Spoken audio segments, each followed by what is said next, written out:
Hello, welcome to can studies. NCERT के history part में themes in Indian history, इसमें part 2 जो है यानी कि मेडाइवल इंडिया है, उसमें हम आज चैप्टर नंबर सेकेंड देखेंगे। इन एग्रीगेट जो है थीम 6, क्योंकि देखोगे जो एंशिएंट था, एंशिएंट में 4 थीम्स है, मेडाइवल में 5 थीम्स है और 5 थीम, और आपके मॉडर्न में 6 थीम है। तो हमने एंशिएंट का 4 थीम्स देख लिया है और आपके मेडाइवल में फर्स्ट थीम हमने देखा था। आज हम ये 6 नंबर यानी कि सेकंड थीम्स आपके मेडाइवल में, तो इसमें हम भक्ति सूफी ट्रेडिशंस देखेंगे, changes in religious belief and devotional text, यानी 8th से 18th सेंचुरी। यानी ये एक बहुत बड़ा चैप्टर है और इसमें अपने आप में ये मान के चलो कि हर साल 1 या 2 क्वेश्चन हर हाल में ये आता है। तो इस वजह से इस चैप्टर को प्रॉपर तरीका से करो। हम यहाँ ओवरव्यू इस चैप्टर का देंगे, बाकी आपको खुद से पढ़ना है। मैं चीजों को बताऊंगा थोड़ा बहुत जो भी हो सकता है। अदरवाइज इसको पढ़ो और इसको अच्छे तरीके से पढ़ो, ये श्योर मान लो कि इससे क्वेश्चन आएगा, 1 2 3 भी आ सकता है। ठीक है, तो ये अपने आप में बहुत मायने रखता है। इसमें आपको पढ़ना होगा ये सारी चीजें, जैसे भक्ति मूवमेंट में आप देखोगे मीरा है, तो मीरा कृष्ण को यानी कि आपके वैष्णव, फिर ये जैसे तुलसी, सूर, ये सारी चीजें तो सबके बारे में डिटेल नहीं होगा, लेकिन आपको वो चीजें जानना चाहिए। फिर उसके बाद आप ये चलोगे जैसे अलवर, नैनार्स, ये सारी, फिर विमेन सेंट्स होंगे, भक्ति सेंट्स होंगे, फिर उसके बाद मुस्लिम में जो है सिलसिला सूफियाना, जो सूफी, तो ये सारी चीजें आपको होगा पढ़ने के लिए। तो ये अपने आप में ये चैप्टर जो है वो बहुत इंपॉर्टेंट है। तो हम सीधा डायरेक्ट आपका पीडीएफ ही देखेंगे। ठीक है, तो इसमें है कि भक्ति सूफी ट्रेडिशंस कह रहा है कि we saw in chapter 4 that by the mid first millennium, यानी कि जो हम एंशिएंट का यानी टोटल जो थीम नंबर 4 था, उसमें क्या था, thinker, beliefs and building, cultural development, तो वो था 600 बीसी से लेकर के 600 सी तक। और ये उसके बाद है जो आपका 8th सेंचुरी सी से लेकर के 18th सेंचुरी तक का दिया हुआ है। ठीक है, तो लैंडस्केप ऑफ सब continent was dotted with a variety of religious structures, यानी उसमें हमने देखा था स्तूपा के बारे में पढ़ा, हमने बुद्धिज्म के बारे में पढ़ा, हमने जैनिज्म के बारे में पढ़ा, हमने वेदा के बारे में पढ़ा। लेकिन उसके बाद ये वो ड्यूरेशन है जहां वो सारी चीजें डेवलप हो चुकी है। जैनिज्म अपने आप में डेवलप हो चुका है, बुद्धिज्म डेवलपमेंट हो चुका है और इस्लाम भी डेवलपमेंट हो चुका है। लेकिन उसमें फिर सूफी ट्रेडिशंस आता है, जैसे निजामुद्दीन औलिया, आप ये नाम सुने हो, शेख सलीम चिश्ती, और सारे बहुत लोगों का आप इसमें चिश्ती और ये सारी सिलसिला आप इसके बारे में देखोगे। तो if this typified certain religious beliefs and practices, others have been reconstructed from textual traditions, including the Puranas, many of which received their present shape around the same time, and yet other remain only faintly visible in textual and visual records. New textual sources available from this period include compositions attributed to poet sons, most of whom expressed themselves orally in regional language used by ordinary people. These compositions, which were often set to music, were compiled by disciples or devotees, generally after the death of the poet saint. तो ये क्या होता था ना कि early time में जो था वो लिखित नहीं होता था, गुरु शिष्य परंपरा, तो उसमें भी सिलसिला भी जो चलता था। देखो यहाँ जो हिंदुइज्म में है वो गुरु शिष्य परंपरा, और जो इस्लाम में है सूफी ट्रेडिशन में वो सिलसिला चलेगा कि जो औलिया जो होंगे, गुरु जो होंगे, वो अपने शिष्यों को वो ट्रांसफर करेंगे। तो ये सारी चीजें इसमें हम देखेंगे। कह रहा है कि a mosaic of religious belief and practices, perhaps the most striking feature of this phase is the increasing visibility of a wide range of gods and goddesses in a sculpture as well as in text. At one level, this indicates the continued and even extended worship of the major deities Vishnu, Shiva, and the goddesses, each of whom was visualized in a variety of forms. देखो हम अभी जो देख रहे हैं medieval India देख रहे हैं 8th सेंचुरी सी से लेकर के 18th सेंचुरी, तो इस ड्यूरेशन में बहुत सारी चीजें इन्वेंशन हुई, ये चीजें हुई। अब देखो गुप्ता पीरियड के ड्यूरेशन में ही रामायण, महाभारत ये प्रॉपर तरीका से कंपाइल हो गया, पुराण वगैरह को और चीजों को एडिट किया गया, ऐड किया गया, चीजें आई। ठीक है, तो ये आपका है great and little tradition. The terms great and little traditions were coined by a sociologist name Robert Redfield in the 20th century to describe the cultural practices of peasant society. He found he found that peasants observed rituals and customs that emanated from dominant social categories, including priests and rulers. These he classified as part of the great tradition. At the same time, peasants also followed local practices that did not necessarily correspond with those of great tradition. These he included within the category of little tradition. देखो क्या होता है, दो type का, एक होता है universal type का कि एक ब्रॉडर पिक्चर में, जस्ट इमेजिन करो हिंदुइज्म को लो, तो हिंदुइज्म एज सच में एक ब्रॉड वे में उसका अंडरस्टैंडिंग है, लेकिन आप हर जगह में लोकल जैसे जैसे जाओगे, जस्ट इमेजिन करो कि आप यहाँ उड़ीसा वगैरह में देखोगे, उड़ीसा में क्या है कि आपका ये पूरी जो है, तो सपोज तो बलभद्र, सुभद्रा और आपके कृष्ण, तो कृष्ण, बलराम और सुभद्रा वहाँ उनके स्पेशल ये है। अयोध्या में जाओगे तो वो राम है। आप नॉर्थ ईस्ट में चले जाओगे वहाँ थोड़ा डिफरेंट ये ट्रेडिशन है। आप कश्मीर में चले जाओगे तो वो डिफरेंट ट्रेडिशन है। कर्नाटक में चले जाओगे डिफरेंट ट्रेडिशन है। अब जस्ट इमेजिन करो कि वहीं ये कार्तिकेय को डिफरेंट फॉर्म दिया गया साउथ में, ठीक है, तो जो ये शिवा के सन कार्तिक हैं, तो उन्हें नॉर्थ इंडिया में डिफरेंट तरीके से पेश किया गया, साउथ इंडिया में डिफरेंट तरीके से पेश हो गए, लेकिन एक ब्रॉडर वे था। ब्रॉडर वे में कि यानी कि उसके जनरल रूल्स जो थे वो हर जगह एक्सेप्टेबल थे। एक जो हुआ स्पेसिफिक, वो एरिया वाइज था। अब है the integration of cults. Historians who have tried to understand these developments suggest that there were at least two processes at work. One was the process of disseminating Brahminical ideas. This is exemplified by the composition, compilation, and preservation of Puranic texts in simple Sanskrit verse, explicitly meant to be accessible to women and Sudras, who were generally excluded from Vedic learning. At the same time, there was a second process at work, that of Brahmanas accepting and reworking the belief and practices of these and other social categories. In fact, many beliefs and practices were shaped through a continuous dialogue between what sociologists have described as great Sanskritic Puranic traditions and little traditions throughout the land. देखो क्या हो रहा था कि जब Buddhism, ब्राह्मण पहले dominate कर रहे थे वैदिक पीरियड में, जो यानी कि अर्ली वैदिक पीरियड जिसको कहते हैं, ऋग वेदा की जब रचना हुई, अब क्या हुआ कि उसके बाद जो आपका ये हुआ कि ऋग वेदा, उसके बाद लेटर वेदिक, तो ऋग वेदा में एक्चुअली ब्राह्मण ज्यादा डोमिनेट नहीं किए, सॉरी, लेटर वेदिक में ज्यादा डोमिनेट किए, लेकिन बुद्धिज्म और जैनिज्म ने आया तो उन्होंने अथॉरिटी ऑफ ब्राह्मण को चैलेंज किया। तो ब्राह्मण ने सोचा कि हमें रेलिवेंट होने के लिए, अब बुद्धिज्म और जैनिज्म जो थे, खास करके जैनिज्म तो थोड़ा सा एक्सट्रीम केस में जाता था कि वहाँ बहुत उसके प्रॉपर फॉलोअर होने के लिए बहुत सारे रूल्स को फॉलो करने पड़ते थे, खास करके उसके जो प्रीस्ट वगैरह थे। लेकिन ये यहाँ जो बुद्धिज्म में था, बुद्धिज्म ने मध्यम मार्ग अपनाया और उसने सबको अलाउ किया। अब देखो, तो उसके बाद ब्राह्मणों को ये चीजें खतरा हुई, तो इन्होंने भी अपने आप में सुधार किया, और वो डिफरेंट वे में, पहले जो ये था कि वेदों को शूद्र और महिलाओं को सुनने नहीं दिया जा रहा था। हाँ, कुछ हाई लेवल की ब्राह्मण की महिलाएं थी, वो उन्होंने उस चीज को पढ़ा, लेकिन शूद्र को पढ़ने नहीं दिया जाता था। कहा जाता था कि शूद्र ने यदि वेद सुन लिया है तो उसके कान में पिघला करके शीशा डाल दिया जाता था, तो दैट वाज वेरी बैड। लेकिन जब आपका बुद्धिज्म आया और जैनिज्म आया, तब इन्होंने अपने आप में कुछ सुधार किया, और वेदों में को तो उन्हें अलाउ प्रॉपर नहीं किया गया, लेकिन जो पुराण वगैरह थे ये सुनने के लिए उन्हें अलाउ किया गया। One of the most striking example of this process is evident at Puri, Odisha. Orissa यहाँ है, अब ओडिशा बोला जाता है, where the principal deity was identified by the 12th century as Jagannatha, literally the Lord of the world, a form of Vishnu. तो ये देखो तीन है, ये आपके जगन्नाथ यानी कि जो कृष्ण आप जिसको कह सकते हो, उनके बड़े भाई बलभद्र या बलराम जिसको कहते हैं, और Subhadra. If you compare figure 6.2 with figure 4.26, यानी कि जो चैप्टर 4 है उसको आप देखोगे, you will notice that the deity is represented in a very different way. In this instance, a local deity whose image was and continues to be made of wood by local tribal specialists was recognized as a form of Vishnu.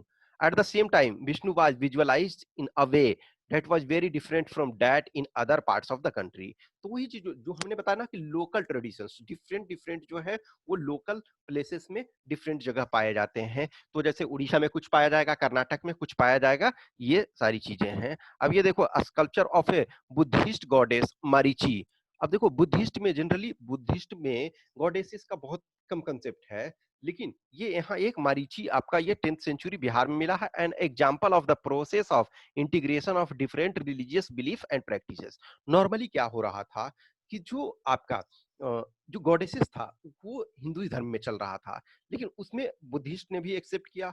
इस्लाम में देखो generally ये concept बहुत कम है ही नहीं है। आप proper देखोगे तो इस्लाम में नॉर्मली ये कुछ जो मुगल वगैरह के थे तो वो महिलाएं डिवोटेड थी सूफी अंदाज में, लेकिन प्रॉपर तरीका से वो कुछ गुरु टाइप का जो औलिया उस ढंग से ये महिलाएं नहीं हुई। लेकिन क्या हुआ कि बुद्धिज्म ने जैसे भी एक्सेप्ट किया इस चीज को, जैसे आप जस्ट इमेजिन करना कि कभी सारनाथ वगैरह या कुछ ऐसे होली प्लेसेस में जाओगे जहां एक गॉड एक रिलीजन का डोमिनेटिंग है, वहां दूसरे रिलीजन वाले भी उसको रेप्लिकेट कर रहे हैं, क्योंकि वो जान रहे हैं कि यहाँ बहुत सारे उस रिलीजन के फॉलोअर आएंगे, तो उसमें से इसे भी देखेंगे तो इसके बारे में भी कुछ उनकी जिज्ञासा होगी।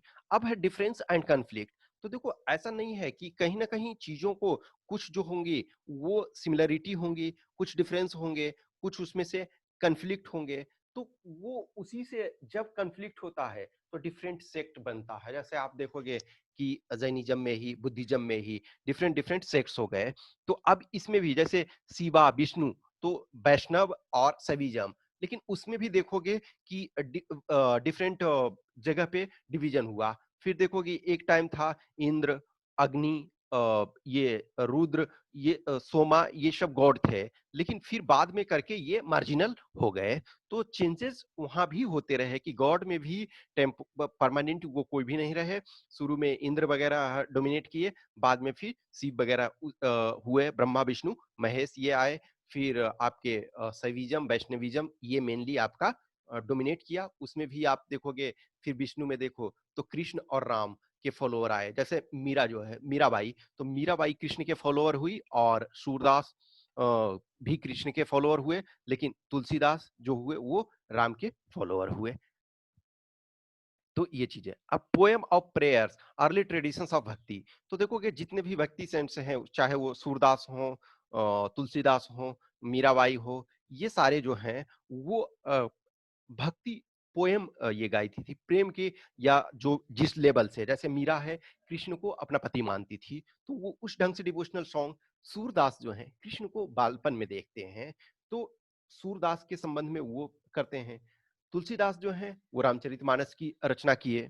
तो ये इस ढंग से चलते थे। फिर देखो साउथ इंडिया में अलवर्स एंड नैनार्स जो थे, ठीक है, तो अलवर्स जो थे वो विष्णु के फॉलोअर थे। ये क्वेश्चन बराबर पूछा जाता है कि अलवर जो थे वो विष्णु के थे और नैनार जो थे वो शिव के थे। During their travels, the Alvars and Nainars identified certain shrines as abodes of their chosen deities. Very often, large temples were later built at these sacred places. These developed as centers of pilgrimage.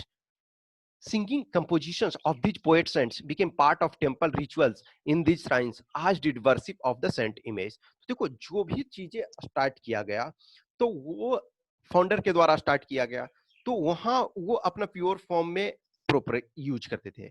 अब क्या हुआ, जब उनके death के बाद वहां temple बन गया, वहां रिलीजियस सेंटर बन गया, और उनके जो फॉलोअर थे वो उस चीज को परंपरा को आगे ये बढ़ाते गए। ठीक है, अब ये है चतुर्वेदींस, ये जो चार वेदा है, तो ये ऑलरेडी हम देख चुके हैं कि जो चार तरीके से वेदे हैं।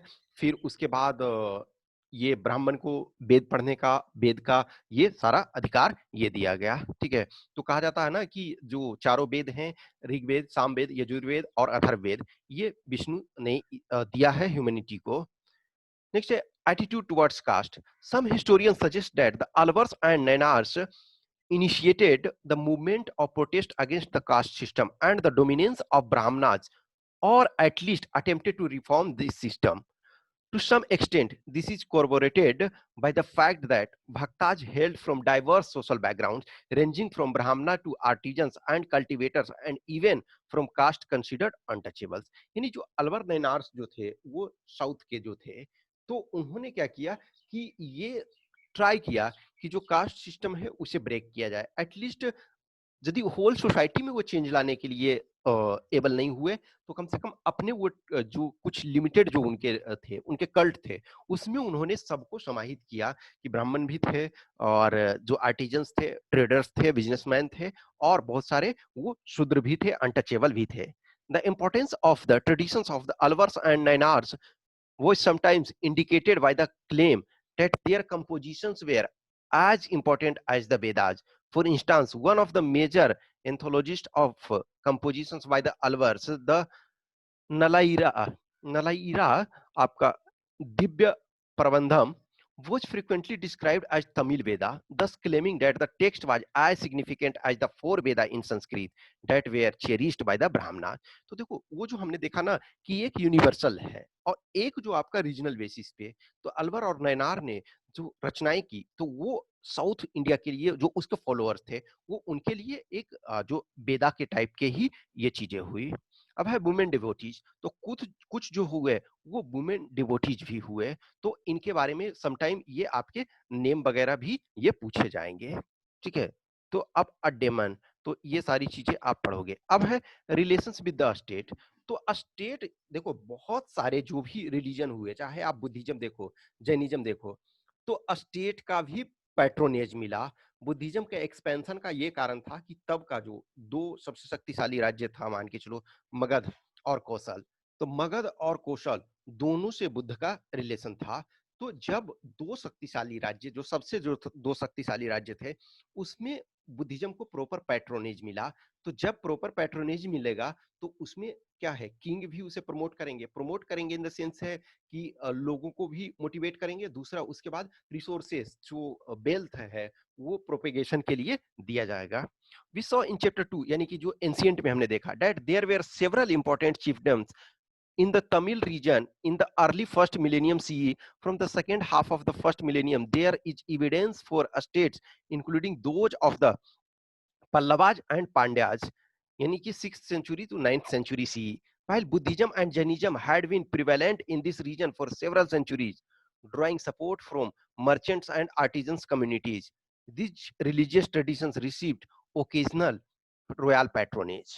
Interestingly, one of the major themes in Tamil Bhakti hymns is the poet's opposition to Buddhism and Jainism. This is particularly marked in the compositions of Nayanars, यानी कि जो नैनार्स थे वो उन लोगों ने भी, देखो जब नए रिलीजन या नए सेक्ट, नए चीजों को इस्टेब्लिशमेंट होता है, तो जो पुराने हैं उसका कहीं ना कहीं आप विरोध करते हो, क्योंकि देखो ब्राह्मण और जो ये के विरोध किए, तो जैनिज्म और बुद्धिज्म दोनों ने ब्राह्मणिज्म का विरोध किया। ऐसे ही जो साउथ में थे तो अलवर और नैनार्स, तो बुद्धिज्म देखो जैनिज्म वगैरह है। जैनिज्म इनफैक्ट आपका भद्रबाहु के नेतृत्व में जो टीम साउथ इंडिया गई तो उसने वहां जैनिज्म को प्रसार किया। उसी प्रकार बुद्धिज्म का भी प्रसार हुआ। तो अब ये जो अलवर और नैनार्स, तो अलवर और नैनार्स जो हुए वो बहुत बाद में आए बुद्धिज्म और जैनिज्म से, तो इन्होंने बहुत हद तक बुद्धिज्म और जैनिज्म का विरोध किया अपने को इस्टेब्लिश करने के लिए। Historians have attempted to explain this hostility by suggesting that it was due to competition between members of other religious traditions for royal patronage. What is evident is that the powerful Chola rulers in 9th to 13th century supported Brahminical and Bhakti traditions, making land grants and constructing temples for Vishnu and Shiva. देखो ये जो होगा कि जितने अधिक लोग उसके follower होंगे, जितने अधिक पैट्रोनेज मिलेगा उसे, तो उतना उन्हें ये फायदा होगा उस रिलीजन के प्रोपेगेशन में। In fact, some of the most magnificent Shiva temples, including those at Chidambaram, Tanjavur, and Gangaikonda Cholapuram, were constructed under the patronage of Chola rulers. This was also the period when some of the most spectacular representations of Shiva in bronze sculpture were produced. Clearly, the visions of the Nainars inspired artists. ये देखो ये आपका जो नटराज शिवा का है, यानी कि शिव को एज ए नटराज के फॉर्म में, एज ए डांसर के फॉर्म में ये दिखाया गया है। Both Nayanars and Alvars were reversed by the Belala peasants. Not surprisingly, rulers tried to win their support as well. देखो रूलर्स को भी ये इनफैक्ट हमने मिडाइवल में ये एंशिएंट में देखा कि ब्राह्मण पृष्ठ को ये ब्राह्मण और या पृष्ठ जो वर्ग है वो किंग को सपोर्ट कर रहा है, यानी क्षत्रिय को सपोर्ट कर रहा है। और क्षत्रिय जो हैं अपनी सुप्रीमेसी के लिए, अपने जो राज्य पे अधिकार सत्ता के लिए और बड़े किंग बनने के लिए वो ब्राह्मणों के और पृष्ठ के सपोर्ट लेते थे। तो क्विड प्रो को जो होता है, दोनों एक दूसरे के हेल्प करते थे। The Chola king for instance often attempted to claim divine support and proclaim their own power and status by building splendid temples that were adorned with a stone and metal sculpture to recreate the visions of their popular saints who sang in the language of the people। यानी दोनों एक दूसरे के ये किए। अब देखो ये कुछ नेम्स वगैरह हैं, वो आप उनको देखोगे। अब है इन बैरा शिवा ट्रेडिशन इन कर्नाटका। तो कर्नाटक में देखोगे बसवन्ना जो एक थे, तो बसवन्ना जो है वो जो लिंगायत एक कम्युनिटी है। तो ये यहाँ लिंगायत के बारे में, तो अब लिंगायत जो एक तरह से ये बोलते हैं कि हम जो है एक अलग ट्रेडिशन है। लिंगायत वगैरह से भी क्वेश्चन पूछा जाता है, ठीक है। जो आपके अभी कर्नाटक के जो सीएम है बीएस येदुरप्पा, तो येदुरप्पा भी वो लिंगायत कम्युनिटी से बिलोंग करते हैं, ठीक है। न्यू रिलीजियस डेवलपमेंट, तो देखो न्यू रिलीजियस डेवलपमेंट कैसे होता है कि जब कोई भी मान के चलो कि जो ट्रेडिशंस चल रहा है, तो जनरली जो उसके फॉलोअर्स होते हैं उस ट्रेडिशंस को कंटिन्यू फॉलो करते हैं, लेकिन उसके बीच में कोई ऐसा पर्सन आता है जो उस ट्रेडिशन को ब्लाइंडली मानना नहीं चाहता है। अब वो उसमें अपना वो कमेंट देता है कि हाँ ये चीजें होनी चाहिए, ये गलत है। तो उसमें क्या है कि जो ओल्ड गार्ड हैं, तो पावर कोई भी लूज नहीं करना चाहता, चाहे वो भक्ति में हो, पॉलिटिक्स में हो, या बिजनेस में हो, या फिर कहीं भी हो।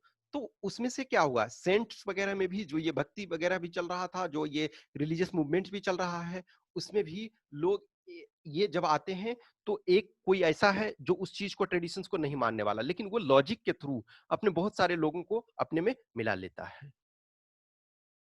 नेक्स्ट है रिलीजियस फर्मेंट इन नॉर्थ इंडिया। तो नॉर्थ इंडिया में देखो विष्णु और शिवा ऑलरेडी आपके ये हैं, ठीक है। तो इसी में आप डिफरेंट फॉर्म में पाते हो। फिर आप विष्णु में भी आप डिफरेंट ये पाओगे। फिर उसके बाद है विष्णु और शिवा के बाद आपका ये आ जाता है नाथ, जोगी एंड सिद्धा, ये भी आपके आ जाते हैं। तो ये आप बहुत सारी चीजें आपने एंशिएंट में भी पढ़ा है, अब इस चीज को भी। फिर उसके बाद जो आता है strands in the fabric Islamic tradition. तो इस्लाम देखो 622 में आपका अरब वर्ल्ड में फाउंड हुआ। उसके बाद आपका 7th सेंचुरी 712 के आसपास जब सिंध पे अटैक हुआ, उसके बाद ये यहाँ पे आ गया। तो इसमें भी आपका जो था वो ये हुआ। तो ठीक है, इसमें आपका सिलसिला वगैरह जो देखो, ये अरब 712 में जो अरब जनरल नेम मोहम्मद कासिम जो था, उसने सिंध को जब अटैक किया, तो उसी के साथ जो है ये यहाँ इस्लाम ये आया। अब ये टर्म है उलामा। तो उलामा इसका जो प्लूरल होता है आलिम, और one who knows are scholars of Islamic studies. As preservers of this tradition, they perform various religious, judicial and teaching functions। तो जो इस्लाम था वो अरब वर्ल्ड में हुआ। उसके बाद इंडिया में जो मोहम्मद बिन कासिम जो था, उसने जब ये आपका सिंध को हरा दिया, तो उसके बाद धीरे धीरे करके यहाँ प्रोपेगेट हुआ, और मुगल पीरियड तक आते आते ये पूरा कल्मिनेट हुआ। अब सरिया, तो सरिया जो लॉ है, जैसे देखोगे कि जो इंडिया में दो टाइप के लॉ हैं, एक क्रिमिनल लॉ, एक सिविल लॉ। तो क्रिमिनल लॉ तो सब में यूनिफॉर्म हो गया है, यूनिफॉर्म क्रिमिनल प्रोसीजर हो गया। लेकिन अभी सिविल लॉ में जो है शरीयत का लॉ अलग है, और आपका हिंदू कोड बिल अलग है। तो ये चीजें ये किया जाता है। फिर जैसे आप जजिया वगैरह जो है, ये सारे टर्म्स जो हैं इसमें आप देख लोगे, ठीक है। चर्च इन खंबात, तो ये अर्ली टाइम में जो खंबात रीजन है, वहां आपका चर्च के बारे में है। अब है पॉपुलर प्रैक्टिस ऑफ इस्लाम। तो इस्लाम में जो पॉपुलर प्रैक्टिस आपका है, जो कुछ जो 5 बेसिक टेनेंट्स हैं, ठीक है ना। ये the developments that followed the coming of Islam were not confined to ruling elites. In fact, they permeated far and wide through the subcontinent amongst different social strata, peasants, artisans, warriors, merchants, to name a few. All those who adopted Islam accepted in principle the 5 pillars of the faith। तो इस्लाम के 5 pillar हैं। That there is one god, यानी कि मोनोथेइस्टिक। देखो Hinduism जो है पॉलीथेइज्म है, follow करता है। इस्लाम जो है वो मोनोथेइज्म को फॉलो करता है। तो बेसिक जो टेनेंट्स 5 है, उसमें से ये आपका इंपॉर्टेंट है। That there is one god Allah, and prophet Muhammad is the messenger. Offering prayers 5 times, जो 5 टाइम का नमाज ये पढ़ना है। गिविंग आर्म्स, यानी कि जो भिक्षा देना, एक तरह से जो ये हिंदुइज्म वगैरह में कहा जाता है। Fasting during the month of Ramzan, and performing the pilgrimage to Mecca यानी हज। तो आपका है कि वन गॉड है आपका, और जो आपके ये प्रोफेट मोहम्मद है वो उसके मैसेंजर हैं। फिर प्रेयर 5 टाइम नमाज पढ़ना है, और जकत देना है, रमजान के महीने में फास्टिंग करना है, और मक्का की यात्रा करना है। लेकिन अब सब लोग तो ये चीजें नहीं कर सकते थे। However, these universal features were often overlaid with diversities in practice derived from sectarian affiliations, Sunni और Shia, and the influences of local customary practices of converts from different social milieux। देखो क्या हुआ कि हमने ऑलरेडी देखा कि local हर क्षेत्र में अलग अलग उनका एक यूनिवर्सल के साथ साथ एक लोकल ट्रेडिशंस भी। तो जस्ट इमेजिन करो, इस्लाम इंडिया में आया तो कुछ लोग जो मुस्लिम इन्वेडर सपोज आए मोहम्मद बिन कासिम के साथ, लेकिन मेजोरिटी जो है इंडिया में आज भी जो इस्लाम है, मुस्लिम है, जो मेजोरिटी जो कन्वर्टेड है, तो जो कन्वर्टेड है उन्होंने अपने सारे चीजों को छोड़ा नहीं। जो वो हिंदुइज्म में सपोज थे, तो उन्होंने सब चीज को नहीं छोड़ा, कुछ जो प्रैक्टिस था वो उस चीज को करते रहे। ठीक है, तो ये आपके कुछ जो है वो चीजें करते रहे। अब ये कुछ चीजें हैं जैसे आतिया मॉस्क, ये आप देखोगे कुछ कुछ चीजें जो है नेम्स ऑफ फोर कमिटीज। अब ये सारी चीजें आप खुद देख लोगे।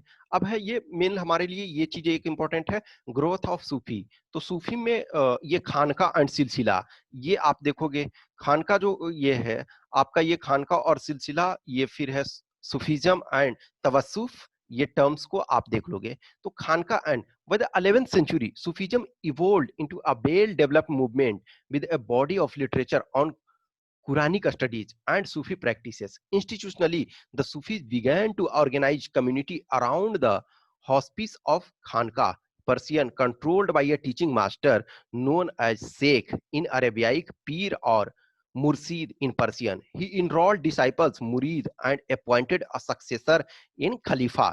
He established rules for a spiritual conduct and interaction between inmates as well as between lay persons and the master। यानी कि देखो ये एक ऑर्गेनाइज्ड इंस्टीट्यूशंस इस्टेब्लिश किया जिसे खानका कहते हैं, और वो खानका में एक टीचर होंगे। ठीक है, तो वो टीचर को शेख भी कहा जाता है, पीर भी कह सकते हैं, और मुर्शीद भी कहेंगे। और उन्होंने उनके बहुत सारे मुरीद हुए, स्टूडेंट हुए। वो अब वही जो खानका में ही तो एक जो आपके शेख हुए यानी कि गुरु जो हुए, पीर हुए, उनके जो मुरीद हुए, तो जब गुरु का डेथ हो रहा है, शेख का डेथ हो रहा है, तो किसी एक मुरीद को वो शेख नॉमिनेट होंगे, तो वो कंटिन्यू चलते रहेगा। और वही जो है वो सिलसिला स्टार्ट हुआ कि वो जो है चेन स्टार्ट होता है, तो सिलसिला वो है। ठीक है ना, एक से दूसरे तक डिफरेंट सिलसिला के बारे में वहां आपको नीचे कुछ नेम दिया हुआ है। अब है वाली यानी कि प्लुरल औलिया। तो और friend of god was a Sufi who claimed proximity to Allah, acquiring his grace यानी बरकत टू परफॉर्म मिरेकल्स। तो वो है। ठीक है, आउटसाइड खानका तो सब लोग उस चीज में खानका ही नहीं फॉलो किए, अब कुछ अलग अलग भी थे जैसे कलंदर्स, मदारीज, मलांग, हैदरीज। तो ये कुछ जो वो सिलसिले को फॉलो किए, खानका को फॉलो किए। उसके अलावा कुछ ये जो थे, इन लोगों ने ये इस चीज को नहीं फॉलो किया, तो वो उसके आगे में हुए। अब है चिश्तीज इन द सब कॉन्टिनेंट। तो चिश्ती खानका जो शेख निजामुद्दीन जो औलिया हैं, वो उनका जो है दिल्ली में है, आपका देखोगे वो है। अब ये देखो major teachers of the Chishti silsila, तो देखो शेख मोइनुद्दीन सिजदी या चिश्ती भी इन्हें कहते हैं, तो 1235 में ये अजमेर में है। ख्वाजा कुतुबुद्दीन बख्तियार काकी, ये 1235 ये दिल्ली में आपका है। शेख फरीदुद्दीन गंज ए सखर, ये अजोधन, ये पाकिस्तान में है। निजामुद्दीन औलिया आपके दिल्ली में है। और शेख नसरुद्दीन चिरागे दिल्ली, ये दिल्ली में। तो इनके जो है ये सब गुरु हुए, फेमस गुरु हुए, और डिफरेंट प्लेसेस में कुछ देखो जैसे अजमेर मेन मेन स्टार्ट यहाँ से होता है। फिर उसके बाद आप कुतुबुद्दीन बख्तियार काकी, इनफैक्ट जो आपका कुतुब मीनार है, ये इन्हीं के सम्मान में कुतुब मीनार जो कुतुबुद्दीन ऐबक ने बनाना स्टार्ट किया था। द स्टोरी ऑफ दाता गंज वर्क्स, तो ये चीजों के बारे में आप ये पढ़ोगे। ठीक है, अब ये there was an open kitchen langar run on फुतू from morning till the night. People from all walks of life, soldiers, slaves, singers, merchants, poets, travelers, rich and poor, Hindu yogi and kalandars came seeking discipleship। ठीक है, emulates for healing and the intercession of the sheikh on various matters. तो बहुत सारे लोग आते थे, वो discussion करते थे, वो सुनते थे, तो वो वहीं रहते थे, उनके खाने पीने के लिए लंगर चलता था, सारे लोग उसमें बैठते थे और खाना खाते थे। ठीक है। तो जियारत एंड कव्वाली। तो जियारत का मतलब होता है कि वहाँ जो पीर हैं उनके जो प्लेस है उसकी यात्रा करना, यानी पिलग्रिमेज, जैसे जो अजमेर की यात्रा करते हैं तो वो जियारत कहते हैं। और कव्वाली, तो वहाँ कव्वाली वगैरह ये चलता है। ठीक है। तो ये सारी चीजें आप ये देखोगे। अब है pilgrimage of the Mughal princess Jahanara.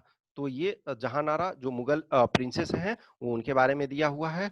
Lamp of the entire, ये आपका सूफी के बारे में दिया हुआ है। फिर लैंग्वेज एंड कम्युनिकेशन। तो देखो कि डिफरेंट रीजन्स में, डिफरेंट वक्ती ट्रेडिशंस में, डिफरेंट क्षेत्र वाइज वो डिफरेंट लैंग्वेज में ये करेंगे। जैसे अब मान के चलो कि कर्नाटक है तो कर्नाटक तो कन्नड़ में ये करेंगे। जो सूफी हैं वो आपके अपने लैंग्वेज में करेंगे। कुछ लोग हैं संस्कृत में किए, कुछ लोग हैं हिंदी में किए। जैसे अमीर खुसरो के बारे में, कव्वाली का जो ट्रेडिशंस है वो अमीर खुसरो के ने स्टार्ट किया है। एक जो आपने सुना होगा, खुसरो दरिया प्रेम का उल्टी बाकी धार, जो उतरा सो डूब गया, जो डूबा सो पार। तो ये शेख निजामुद्दीन औलिया के मेन शिष्य थे और इन्होंने कव्वाली की ये स्थापना की। सूफी एंड द स्टेट। तो देखो उसमें से सूफी ट्रेडिशंस में जो कुछ हुए, जो कुछ सिलसिला हुए, तो कुछ ने जो था वो रॉयल पैट्रोनेज को धारण किया और कुछ जो थे वो रॉयल पैट्रोनेज को स्वीकार कर दिए। जैसे शेख निजामुद्दीन औलिया थे, इन्होंने एक रिजेक्ट कर दिया कि हमें नहीं चाहिए। इनफैक्ट एक फेमस स्टोरी है कि अलाउद्दीन खिलजी जो है अपने को सिकंदर सानी समझता था, यानी कि सेकंड अलेक्जेंडर द ग्रेट बनना चाहता था।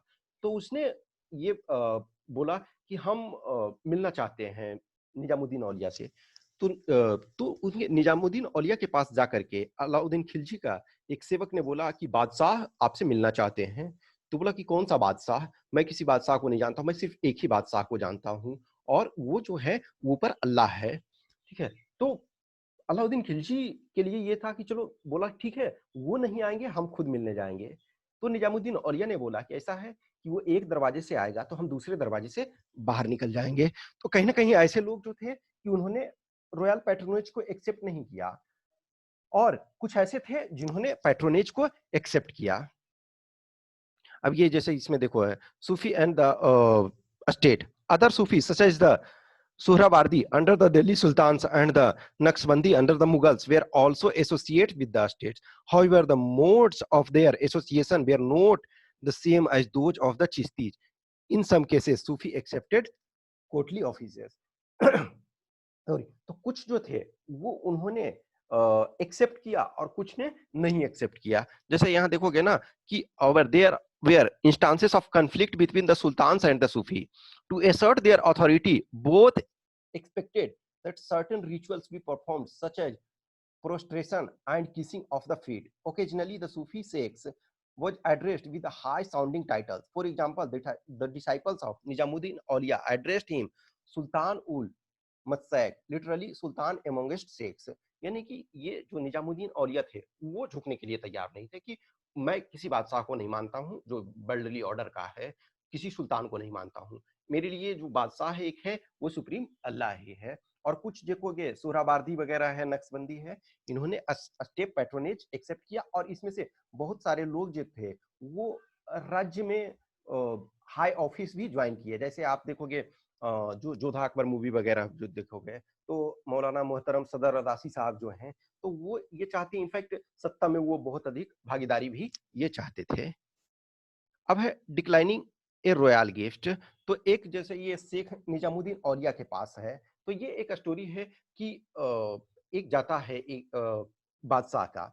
तो बादशाह के लोग जाते हैं कि कुछ पैसे देते हैं और लैंड देते हैं। तो वो रिसोर्सेज जो पैसे हैं वो रख लेते हैं और उसके बाद बोलते हैं कि ऐसा है लैंड का हम क्या करेंगे, जो तुमने पैसे दिए हैं उससे यहाँ के जो लोग हैं उनकी जरूरतों को पूरा करने के लिए, उन्हें भोजन वगैरह करवाने के लिए हम वो करवा देंगे, ये लैंड रख लो। ये आपका जो है दरगाह ऑफ शेख सलीम चिश्ती। तो शेख सलीम चिश्ती का दरगाह जो आपका फतेहपुर सीकरी में है, क्योंकि कहा जाता है कि अकबर के पास अकबर को कोई संतान नहीं था। तो अकबर ने शेख सलीम चिश्ती के पास गया, वहाँ उनकी कृपा से उसे संतान हुआ जो जहांगीर बाद में हुए। तो अकबर ने सलीम नाम रखा।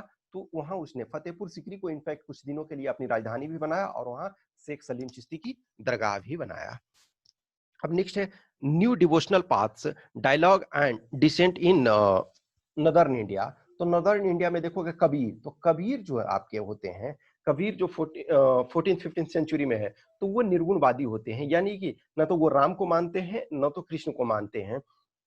तो भक्ति पोएट में जो कबीर है, तो कबीर जो वो कहते हैं ना कि पाहन पूजे हरि मिले तो मैं पूजू पहाड़, इससे तो चक्की बली जिसे पीस खाए संसार। यानी कि वो प्रॉपर निर्गुणवादी है। वो सारे जो है एक तरह से प्रैक्टिकल हैं। और कबीर का जो आपका जो कंपाइलेशन है वो बीजक के रूप में है। तो कबीर वगैरह से भी आपका क्वेश्चन इनफैक्ट 2000 आपका 18 में भी डायरेक्ट क्वेश्चन पूछा गया है। ठीक है, तो ये आपका क्वेश्चन इससे भी पूछे जाते हैं। और कबीर वगैरह इनफैक्ट देखो, ये कबीर का कुछ जो कंपाइलेशन है वो आपका ये में भी मिलेगा, गुरु ग्रंथ साहिब में भी उसका मिलेगा। एक उलटबंसी, ये देखो ये डायरेक्ट आपका ये भी पूछा गया, संत भाषा भी पूछा गया 2018 में, वो संत भाषा पूछा गया।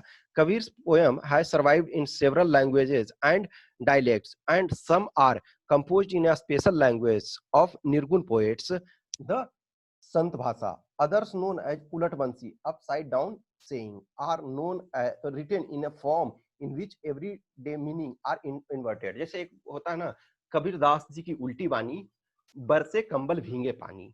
नॉर्मली क्या होता है कि बारिश होगा तो कंबल भींगेगा, लेकिन कहते हैं कि कबीर दास जी की उल्टी बानी, बरसे कंबल भींगे पानी, तो उसे उलटबंसी कहते हैं। कि यानी कि डे टू डे जो एक्टिविटी है वो एक जैसे है ना कि कबीरा खड़ा बाजार में लिए लुकाठी हाथ, जे घर वारे आपने चले हमारे साथ। कि कबीर कहता है कि आग का मशाल लिए हुए है, बाजार में खड़ा है, और वो कहता है कि जिसे अपना घर जलाना हो वो हमारे साथ आए। नॉर्मली क्या है, आप दूसरे के घर जलाने की कोशिश करते हो, लेकिन कबीर जो कहते हैं, तो जो हमने दो चीजें दो बताया, तो ये इसको उलटबंसी कहते हैं। This hints at the difficulties of capturing the nature of ultimate reality in words. Expressions such as lotus which blooms without water or the fire raging in the ocean convey the sense of Kabir's mystical experiences. तो कबीर निर्गुण है, एक सगुण है। सगुण का मतलब जो है कि वो ये गॉड को एट्रीब्यूट्स देते हैं। निर्गुण का मतलब है जो गॉड्स को एट्रीब्यूट नहीं देते हैं।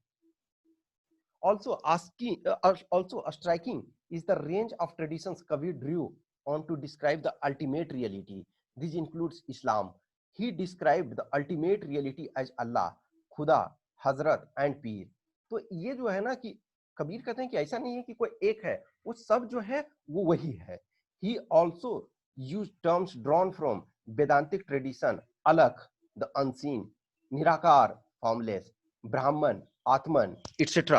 Other terms with mystical connotations such as Sabd, sound, or Shunya, emptiness, were drawn from yogic tradition.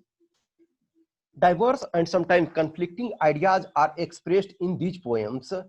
Some poems draw on the Islamic ideas and use monotheism and iconoclasm to attack Hindu polytheism and idol worship. Others use the Sufi concept of Zikr and Ishq to express the Hindu practices of Nam Simran, remembrance of God's name. ठीक है, were all these composed by Kabirs? We may never be able to tell with certainty, although scholars have tried to analyze the language, style, and content to establish which verses could be Kabir's.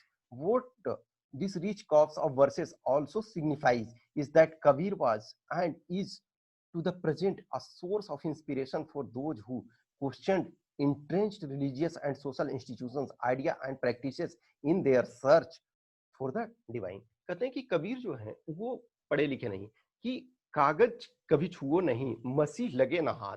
यानी कि कभी उन्होंने कागज छुआ नहीं और स्याही कभी उनके हाथ में लगा नहीं, लेकिन उन्होंने उस चीज को लिखा कि जो कहते हैं ना कि पोथी पढ़े पढ़े जगमुआ, पंडित भया ना कोई, ढाई आखिर प्रेम का पढ़े सो पंडित हो। तो कबीर इन सारी चीजों को जो प्रैक्टिकल है डे टू डे चीजों पर, कि वो हिंदुइज्म पे भी कभी अटैक करते हैं और कभी इस्लाम पे भी अटैक करते हैं, और कभी उनके भी बेस्ट चीजों को एक्सेप्ट करते हैं और दूसरों को भी बेस्ट चीजों को एक्सेप्ट करते हैं। फिर देखो बहुत सारा चीजें, एक प्रश्न आता है कि क्या जो सारे चीजें कंपाइलेशन है ये कबीर ने ही किया है या फिर कबीर के नेम से और लोग उसमें ऐड किए हैं, तो हम सर्टेनिटी के साथ नहीं कह सकते हैं। Just as Kabir's idea probably crystallized through dialogues and debate, explicit or implicit, with the traditions of Sufis and yogis in the region of Awadh, part of present-day Uttar Pradesh, his legacy was claimed by several groups who remembered him and continue to do so. तो कबीर जो एक तरह से अपने आप में कबीरपंथी बहुत बड़ा एक सेक्ट है, और कबीर ने बहुत सारी चीजों पे भी प्रैक्टिकल सोचने का विचार किया कि आप सिर्फ और सिर्फ अंधभक्त ये चीजें नहीं हो गए। हैगियोग्राफी हम ऑलरेडी देखे हैं कि संत और पोएट्स के बारे में जो उनकी जीवनी के बारे में जो ये किया जाता है, और कबीर के जो गुरु थे वो रामानंद थे। फिर है Baba Guru Nanak and sacred words. तो गुरु नानक इस समय ये फेमस है कि 550th प्रकाश पर्व मनाया गया। उसके बाद जो इनका आपका इंडिया और पाकिस्तान, क्योंकि इनका जो बहुत सारा जो इनफैक्ट लास्ट टाइम जो उनका जीवन का और सारी चीजें, तो वो पार्ट जो पाकिस्तान में चला गया है, तो वो उसके लिए भी इंडिया पाकिस्तान में चल रहा है और ये कॉरिडोर बनाया गया है। Baba Guru Nanak was born in Hindu merchant's family in a village called Nankana Sahib near the river Ravi in the predominantly Muslim Punjab. He trained to be an accountant and studied Persian. He was married at young age, but he spent most of his time among Sufi and Bhaktas. He also traveled widely. तो जो गुरु नानक है, इसी वजह से देखोगे ना कि आप गुरु नानक भी ऐसा नहीं है कि किसी वो हिंदुइज्म में थे, और उन्होंने एक ऐसा चीज नहीं बोला कि हम सिख धर्म का इस्टेब्लिश कर रहे हैं। बाद में उस चीज का इस्टेब्लिशमेंट हुआ, और इसी वजह से आप देखोगे कि गुरु नानक ने भी सारे धर्मों से जो बेस्ट चीजें था वो उससे लिया, और फिर धीरे धीरे करके गुरु परंपरा चला, और जो सिखिज्म में था वो 10th तक चला। 10th में जो गुरु गोविंद सिंह थे, उन्होंने बोला कि अब लिविंग गुरु का ट्रेडिशंस खत्म हो जाएगा, और गुरु ग्रंथ साहिब ही जो है वो हमेशा अब गुरु रहेंगे। तो ये गुरु नानक और आदि ग्रंथ जो है वो रचना की गई। अब है मीराबाई। तो मीराबाई के बारे में ऑलरेडी हम जान चुके कि वो कृष्ण को जो है अपना वो पति मानती थी, तो वो कृष्ण भक्ति में थी। फिर शंकर देवा। तो शंकर देवा आप वैष्णविज्म आसाम में वो हुए, ठीक है। अब reconstructing histories of religious traditions, we have seen that historians draw on a variety of sources to reconstruct histories of religious traditions. These includes sculpture, architecture, stories about religious perceptors, compositions, attributes to women and men engaged in the quest of understanding the nature of divine. तो हमने ancient वाले में भी देखा और अभी इसमें भी हम देख रहे हैं। तो जो चीजें हैं, जो ट्रेडिशंस में, तो क्या है, हिस्टोरियन ट्राई करते हैं कि सारे चीजों में एक ब्रॉड वे में, जैसे था ना कि डिवीजन दो में, एक जो मेजर सेक्ट, एक माइनर, तो एक जो ब्रॉड में वे में होगा और एक स्मॉल लेवल पे होगा जो एरिया वाइज उसमें होगा, जो वेरिएशन होगा। तो उन चीजों का ये स्टडी किया गया है। तो ये एक तरह से भक्ति आपका पीरियड था। तो इसमें कुछ डेट्स थे, तो डेट्स आप ये देख लोगे कि किस ड्यूरेशन में ये क्या हुए। तो इस चैप्टर को आप पढ़ोगे, और ये चैप्टर जो है आपका काफी इंपॉर्टेंट है। इससे आपका एटलीस्ट 1-2 क्वेश्चन हमेशा ये पूछा ही जाता है। ये अपने आप में नो डाउट बहुत इंपॉर्टेंट है, ठीक है। तो मिनिमम आप 1 to 2 क्वेश्चन मानो, और आपको उससे कभी कभी 3 क्वेश्चंस भी पूछे जा सकते हैं, depending on you never know, sometime अधिक पूछे जाते हैं, समटाइम कम। तो इस चैप्टर को आप प्रॉपर तरीका से ये करोगे। आई होप वो अच्छा लगा। पूरे डिटेल में हम ये चीजें नहीं कर रहे हैं, उसमें जो भी कंसेप्ट के तौर पे कुछ क्वेश्चंस क्यूरी होगा तो वो आप कमेंट बॉक्स में डालें, हम उस चीज को डिस्कस कर देंगे। Thanks for watching this.